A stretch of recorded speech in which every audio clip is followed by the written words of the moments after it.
ជំរាបសួរពុកម៉ែបងប្អូនថ្ងៃនេះខ្ញុំណែនាំពីរបៀបធ្វើជក់ហូបជាមួយសាច់ក្រកយ៉ាងឈ្ងុយឆ្ងាញ់ហ្នឹងហើយជាដំបូងយើងដាក់ស្ករ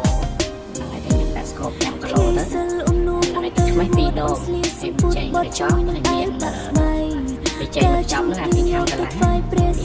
នឹងខ្ទឹមក្រហមខ្ទឹមសហ្នឹងខ្លះអូនមកជីបញ្ចេញនិយាយខាងនេះ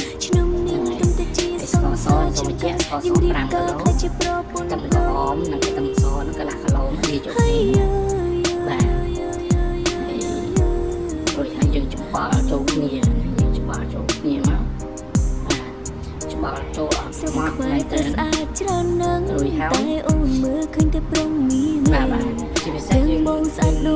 ច្បល់ចូលគ្នាអត់ស្មាត់ហើយឲ្យវាចូលគ្នាហើយចាំយើងដាក់ចូលហើយយើងដាក់ល្ហុងចូលចង់បញ្ជាក់ល្ហុងហ្នឹងគឺមាន15គីឡូល្ហុងគឺ15គីឡូបើសិនខាងចាំអូននេះការ៉ុតយើងដាក់10គីឡូទៅអូនញញងនេះមែ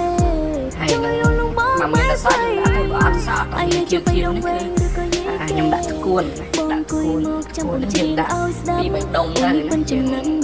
តែស្លឹកបែអីយើងវាយឲ្យវាទួអូនច្រៀងលើហើយដាក់ចូលគ្នាយើងច្បល់ចូលគ្នាទៅរួចដល់មកលេងចៅស៊ូយូសំបាយយើងខ្លួនតិចទៅដល់ថាមកចឹងខ្ញុំសុំបញ្ជាក់ម្ដងទៀតគឺ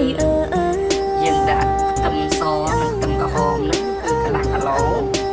ចេះញ៉ាំពីខាងកន្លះនេះមកចប់ទឹកខ្មេះ2ដងស្ករស5គីឡូឃើញព្រៃនៅហើយកុំធំដាក់ទៅរសជាតិឈ្ងុយឆ្ងាញ់